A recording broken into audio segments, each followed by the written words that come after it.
सबसे पहली बात तो ये, जब आप ओपन कर रही थी फेसबुक लाइव तो आपने कहा कि ये राजनेता हैं, ये तय करेंगे कि देश आगे कैसे चलेगा। ना हम राजनेता हैं, ना हम तय करेंगे, देश की जनता तय करेगी कि देश कैसा होगा। आप सवाल पूछ रहे हैं रिजर्वेशन का। रिजर्वेशन को लेकर के एक गलत धारणा, आपको जो चुनेगा फैसला तो आप ही करेंगे ना कि राजनीति कैसी होगी। नहीं, तो जो जनता चुनेगी उसके आधार पे तय करेंगे ना कि क्या डिसीजन होगा। लोकतंत्र की बेसिक चीज यही है कि आज राजनेता शब्द का इस्तेमाल कर रहे हैं हम लोग। आज एक मंत्री साहब भी राजनेता बोल करके गए यहाँ पे, हम राज कर रहे हैं, जबकि बार बार प्रधानमंत्री स्वयं कहते हैं कि नहीं, हम लोग जनता के सेवक हैं। राज सेवक हैं हाँ हमारे साथ। हाँ, हम तो राज सेवक भी अभी नहीं बने हैं, हम तो विद्यार्थी हैं महज। और आपने एक सवाल पूछा है कि रिजर्वेशन को लेकर के, उसको लेकर के एक देखिए गलत धारणा फैलाई गई है। मैं दूसरी जगह से शुरू करता हूँ, जिनको रिजर्वेशन नहीं मिलता है मैं वहां से शुरू करता हूँ और उनको कैसे रिजर्वेशन का लाभ मिल रहा है। धीरू भाई अंबानी का नाम आप लोग सुने होंगे, उनका बेटा मुकेश अंबानी है, उसको रिजर्वेशन है कि नहीं है कि उसके बाप के सारे धन दौलत का वो मालिक हो जाएगा बिना किसी मेरिट का। वो मेरिट वाली बात जो है, अब देखिए आप गलत कंपैरिजन कर रहे हैं। अगर किसी का फैमिली वेल्थ है वो तो छीन करके बांट नहीं देंगे ना लोगों में, पर जो नेशनल रिसोर्सेज हैं वो अलग है। मतलब मेरिट नहीं है ना पद्मजा जी, आपकी तरह उसके पास मेरिट नहीं है ना, वो स्ट्रगल करके तो नहीं जर्नलिस्ट बना है ना। जो इंडिया टुडे का मालिक है वो कैसे मालिक बना है, उसके पास कोई मेरिट है क्या? कहाँ है मेरिट? वहाँ पे मेरिट का लॉजिक वहाँ पे कहाँ चला जाता है? हम रिप्रेजेंटेशन की बात कर रहे हैं। रिजर्वेशन जब आप बोलते हैं उसको लेकर के एक नेगेटिव कोनोटेशन होता है, एक जो है नकारात्मक धारणा लोगों के मन में चली जाती है। हम अवसर की बात कर रहे हैं, अवसर की समानता, बराबरी की बात। उसमें जब हम महिला की बात करेंगे तो दोनों को अधिकार मिलेगा, भले कि आइडियोलॉजिकल एक दूसरे के खिलाफ हैं। अवसर की समानता की बात संविधान में की गई है क्योंकि समतामूलक समाज का निर्माण करना है। अवसर की समानता तो नहीं होगी ना जब किसी को रिजर्वेशन मिल जाएगा। होगी ना, होगी, कैसे होगी सो मैं बताता हूँ ना। बात ये नहीं है कि कोई तेज रफ्तार से जाने वाली गाड़ी का टायर पंक्चर कर देना है। जो गाड़ी स्लो चल रही है ना, उसमें 2 स्ट्रोक की जगह है 4 स्ट्रोक इंजन लगा करके उसका एवरेज बढ़ाना है और उसकी स्पीड बढ़ानी है। ये नेगेटिव धारणा क्यों लोगों के बीच में डाल दी जाती है? ताकि देश को विखंडित कर दिया जाए। देश को विखंडित नहीं करना है, देश को जोड़ना है। और देश कैसे जुड़ेगा? जैसे आप हमको देखिए, मैं ऊपर से नीचे तक खड़ा हूं, मैं कुरूप हूं या सुंदर हूं, मैं उसमें नहीं जाता हूं, लेकिन मेरा नाक और कान जो है वो मेरे चेहरे के हिसाब से संतुलन में है। मेरी नाक बहुत लंबी हो जाए, क्या ये स्वस्थ होने की निशानी है? समाज का एक तबका यदि बहुत आगे बढ़ गया है और बाकी तबका बहुत पीछे छूट गया है, यह स्वस्थ समाज की निशानी नहीं है। अच्छा, क्विक रिबटल शुभ्रास्ता और फिर मैं बाकी नहीं, मैं रिबटल नहीं, मैं सवाल पूछना चाहती हूँ कन्हैया जी से कि जब ये बहुत अच्छी लच्छेदार रेटरिक में बात करते हैं, जो अच्छा भी लगता है, युवाओं को ऐसा बोलना चाहिए, बट क्लैरिटी कहाँ है? ये क्या कह रहे हैं कि ये धर्म और जाति की और जेंडर की के बेसिस पे रिजर्वेशन होना चाहिए या उन वंचितों को रिजर्वेशन मिलना चाहिए जिसकी बात संघ भी करता है? Economic reservation. वंचित की जहां तक ये बात की है तो वंचित भी अलग अलग आधार पे होते हैं। कुछ रीजन के आधार पे होते हैं, कुछ कल्चर के आधार पे होते हैं, कुछ कास्ट के आधार पे होते हैं, कुछ जेंडर के आधार पे होती हैं। ठीक है, अलग अलग तरीके से जो है वंचित का परिभाषा गढ़ा जाता है। बराबरी की समानता यदि हमको देना है तो ऐसा नहीं कि इस देश में इकोनॉमिक आधार पे जो है वो जो है लोगों को अवसर देने की कोशिश नहीं की गई है। आप समझाइए, आप एक बार समझाइए मेरे को जस्ट क्लैरिटी के लिए। आप यही कह रहे हैं ना कि इकोनॉमिकल आपका जो स्टेटस है उसके हिसाब से रिजर्वेशन का आप समर्थन करते हैं। हाँ, कुछ लोग पिछड़े हैं पर सिर्फ पिछड़ों को ही मिलना चाहिए, ऐसा नहीं होना चाहिए कि जाति के हिसाब से, धर्म के हिसाब से फिर आप मांगने लगे। देखिए, इस बात को ना मैं कह रहा हूं बार बार कि इसको लेकर के भ्रम फैलाया गया है इस देश। सवाल का तो जवाब दीजिए, किस बिना पर मिलना? सवाल, मैं बिना की बात कर रहा हूं। इस देश में शारीरिक जो दक्षता है, ठीक है, जैसे डिफरेंटली एबल या पर्सन विद डिसेबिलिटी, वहां शरीर के आधार पर रिजर्वेशन है। जब लोगों को बीपीएल कार्ड बांटा जाता है वहां पे इकोनॉमिक आधार पर रिजर्वेशन है। जब लोगों के एडमिशन के लिए, एजुकेशन के लिए, अवसर की समानता के लिए कास्ट बेसिस रिजर्वेशन दिया जाता है, वहां कास्ट के आधार पर रिजर्वेशन है। इसके अलावा मैं एक बात और बता दूं। क्यों है वो रिजर्वेशन? अगला सुनिए ना। मस्जिद का मुल्ला जो है कोई पंडित नहीं हो सकता है और मंदिर का पुजारी जो है ना कोई मुल्ला नहीं हो सकता है। वहाँ धर्म के आधार पर रिजर्वेशन है, वहाँ धर्म के आधार पर रिजर्वेशन। मेरी बात सुनिए। मस्जिद ऐसा मत कहिए, गलत जानकारी मत दीजिए। मंदिर का जो पुजारी है वो भी मुसलमान बन के उसने भी पूजा की है, और इसलिए ऐसे उदाहरण मत दीजिए। देखिए, जहां बात, देखिए विषय को आप देखिए, हाँ बिल्कुल, असमानता खत्म होनी चाहिए। खत्म करने के लिए, इस असमानता को खत्म करने के लिए अवसर की समानता होनी चाहिए। और अवसर की समानता की बात करना, जैसे हार्दिक कह रहे हैं कि पटेलों को गुजरात में, जब भी डिस्कशन हो रहा था तो बार बार बात हो रही थी बांटने और उसकी हो रही थी। देखिए, वंचित वर्ग को आप दो ऑप्शंस हैं आज युवा लोगों के सामने और न्यू इंडिया में, कि क्या हम वंचितों को कास्ट बेसिस के रूप में वंचित देखें या इकोनॉमिक बेसिस पे वंचित देखें, क्योंकि कास्ट के नाम पे जो राजनीति हुई है और जिस तरह से सर कटे हैं वो हम जानते हैं। हिंदू मुसलमान के नाम पर भी जो हुआ है वो भी हम जानते हैं, हिंदू कल्चर नहीं हिंदू धर्म के नाम पर जो हुआ है वो भी बीजेपी के खिलाफ है। किस मामले में बीजेपी के ये जो खिलाफ? वंचितों को इकोनॉमिक और सामाजिक आधार पे जो देखने की बात है, इकोनॉमिक और जाति के आधार पे, मैं संघ के साथ हूँ। हाँ मतलब आप संघ कहता है, ऐसा ही कहता है। मतलब बीजेपी आप के लोगों ने खिलाफ। नहीं, आप जिन्होंने इसमें पोजीशन क्लियर कर दीजिए। जिन्होंने मैं बिल्कुल आपका सवाल क्या है? सवाल बताइए। ये कह रही हैं कि वंचितों का जो मूल्यांकन है वो इकोनॉमी के आधार पे होना चाहिए। भाजपा ऐसा नहीं कहती है, अभी रोहित जी भी ऐसा बोले हैं, तो क्या आप इसके खिलाफ हैं? जी मैं बिल्कुल स्पष्ट चूंकि देखिए आप लोगों ने पोजीशन स्पष्ट नहीं की है, लेकिन मैं अपनी पोजीशन बिल्कुल स्पष्ट रखती हूँ। रोहित जी भारतीय जनता पार्टी का प्रतिनिधित्व कर रहे हैं। भारतीय जनता पार्टी का क्लियर स्टैंड बिल्कुल है कि फॉर द टाइम बीइंग जिस तरह से रिजर्वेशन चल रहा है वो चलेगा, क्योंकि वो एज अ जो राजनीतिक पार्टी जो है और जो सत्ता में है वो मानती है कि कास्ट बेस्ड रिजर्वेशन होना चाहिए।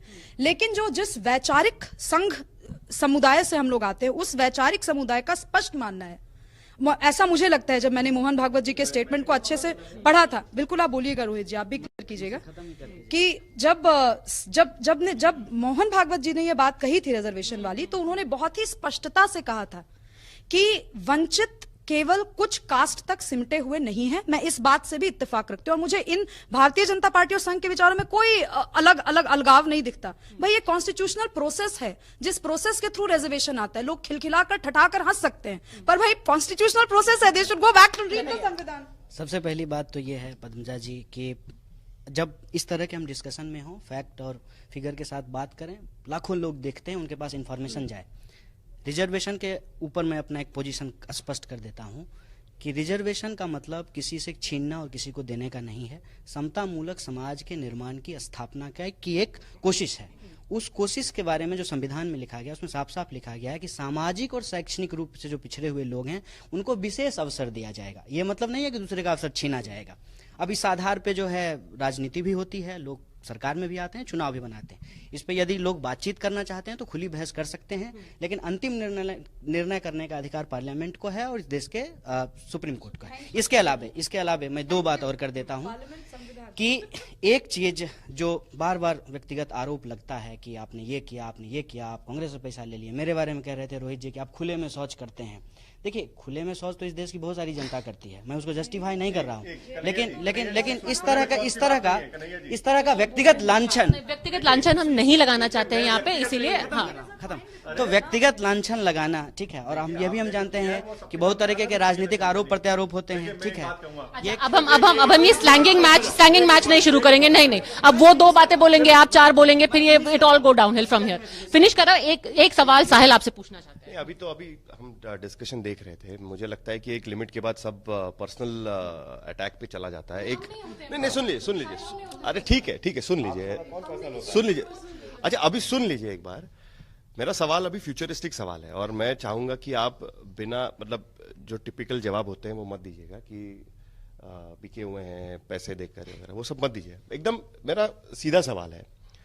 एक समय था कि जब लेफ्ट ऑफ सेंटर आइडियोलॉजी इस देश में युवाओं को आकर्षित करती थी, ठीक है, 60 और 70 के दशक में। तब भारतीय जनता पार्टी या संघ की आइडियोलॉजी, हम संघ की आइडियोलॉजी कहेंगे, वो एक मार्जिनलाइज्ड आइडियोलॉजी थी। आज की तारीख में सालों तक संघ के कार्यकर्ता वहां गए, जो भी मीन्स उन्होंने अप्लाई किए होंगे वो बात, उस पर हम डिबेट में नहीं जाएंगे, ठीक है। लेकिन आज की तारीख में ये स्थिति है और ये हमको एक्सेप्ट करनी होगी कि आज की तारीख में वो उन जगह तक पहुंच गए हैं जहां पर वो कभी पहुंचने का सोच भी नहीं सकते थे। अब आप हमको बताइएगा, आप दोनों और उसके बाद आप भी, बिना आरोप लगाए किसी पर भी, और ये जवाब चाहिए, सवाल मत पूछिएगा, कि अब आगे अगर आपको युवाओं को आकर्षित करना है तो आप किस तरीके से करेंगे, क्योंकि आप अगली पीढ़ी है। आप ये मत बोलिए आप पॉलिटिक्स में नहीं, आप है पॉलिटिक्स में, ठीक है। तो आप नहीं, आप राजनेता भी है, आप नेता भी है, आप जेएनयू का चुनाव लड़ चुके हैं, तो आप नेता भी है। आप सुन लीजिए अभी, तो ये आप कैसे करेंगे, आप युवाओं को कैसे आकर्षित करेंगे, एक। और दूसरा, आप दोनों जब डेवलपमेंट की बात कर रहे हो तो डेवलपमेंट मॉडल में किसी धर्म के आधार पर कानून बनाना, क्या यही भारत की अगली दिशा होगी या प्योर डेवलपमेंट मॉडल आपका होगा? तो आप पहले आप जवाब दीजिए, उसके बाद आप जवाब दीजिए। एक सीधा सवाल पूछा गया है कि आप युवा हैं और इस देश को आप कैसे जो देश की समस्या है उसका समाधान आप कैसे करेंगे, इसके बारे में मैं बार बार एक चीज रेफर करता हूं कि देश में समस्या क्या है, उस समस्या को जानना पहले जरूरी है, किससे हम जूझ रहे हैं, तभी उसके समाधान की तरफ हम जा सकते हैं। हम लेफ्ट राइट सेंटर यहाँ नहीं कर रहे हैं। और मैं बिल्कुल आपके सवाल से एग्री करता हूँ कि आज यदि संघ इतने राज्यों में फैला है तो उसके लिए उसके खिलाफ लड़ने वाली शक्तियों की बहुत बड़ी जिम्मेवारी है, उनकी भी मेहनत है, उनकी जिम्मेवारी है कि उन्होंने कभी भी आरएसएस को एक वैचारिक विरोधी के रूप में स्वीकार नहीं किया और वो कभी भी आरएसएस को एक राजनीतिक शक्ति के रूप में आइडेंटिफाई नहीं करते थे। उनको लगता था कि बस ऐसे ही 10-20 लोग हैं। आप गलत कह रहे हैं। हाँ, सुनिए, तो वो जो है वो कभी भी सीधे सीधे आरएसएस को राजनीतिक मुद्दा नहीं बनाए। इस देश में जब ऐसा नहीं है, ऐसा नहीं है। अगर आप इतिहास देख लें, नहीं ऐसा नहीं है। इतिहास बताता हूँ, मैं इतिहास बताता हूँ। अगर ऐसा होता, नहीं, इतिहास की आप बात की है ना, मैं इतिहास की बात करूंगा। फिर आपने कहा कि ऐसा नहीं है, अगर ऐसा नहीं है तो जनसंघ के साथ सीपीआई और सीपीएम सरकार कैसे बनाती, अगर आइडियोलॉजिकली ऐसा समझते तो? वो तो कॉमन एनिमी के आधार पर सरकार बनाई थी ना। मैं आपको यही पूछने की कोशिश कर रहा हूँ कि आगे कैसे जाए? सही जगह आ गए आप, कॉमन एनिमी का सवाल लाए।